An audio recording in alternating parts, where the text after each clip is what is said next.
सांगली महापालिकेमध्ये काँग्रेसमध्ये गटबाजी दिसते। चंद्रपूर पाठोपाठ सांगलीत काँग्रेसमध्ये 2 गट पडले, त्यामुळे आता वाद निर्माण झालाय।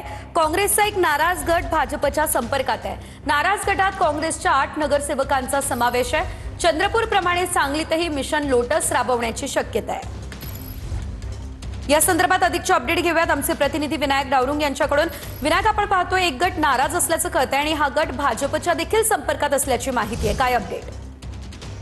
चंद्रपूरमध्ये जी स्थिती झाली होती काँग्रेसमध्ये, तशी स्थिती जी आहे ती सांगलीमध्ये सुद्धा पाहायला मिळते। एक माहिती जी आहे ती सूत्रांकडून मिळालेली आहे, त्यामध्ये 8 नगरसेवकांचा हा गट जो आहे तो नाराज असल्याची माहिती सध्या सूत्रांकडून मिळाली आहे। आणि हा नाराज गट जो आहे तो भाजपला कुठेतरी पाठिंबा देण्याची शक्यता सुद्धा वर्तवली जाते। भाजप या ठिकाणी मिशन लोटस जो आहे तो राबवण्याच्या तयारीत असल्याची माहिती सध्या सूत्रांकडून मिळालेली आपल्याला दिसून येते। कारण आपण जर पाहिलं तर चंद्रपूरमध्ये सुद्धा 2 गट जे आहे ते काँग्रेसमध्ये पडले होते आणि त्याची संधी जी आहे सत्ता स्थापनेसाठी भाजपने त्या ठिकाणी घेतलेली पाहायला मिळालेली होती। आणि आता चंद्रपूरमध्ये सुद्धा ती स्थिती पाहायला मिळते आणि त्यामुळेच भाजप कुठेतरी संपूर्ण रणनीती जी आहे ते या सांगलीमध्ये आखायला आता भाजपने सुरुवात केलेली पाहायला मिळते। निश्चितच धन्यवाद दिलेल्या सर्व अपडेटसाठी विनायक। तर आपण पाहतोय सांगली महापालिकेत काँग्रेसमध्ये गटबाजी झाली असल्याचं पाहायला मिळतंय।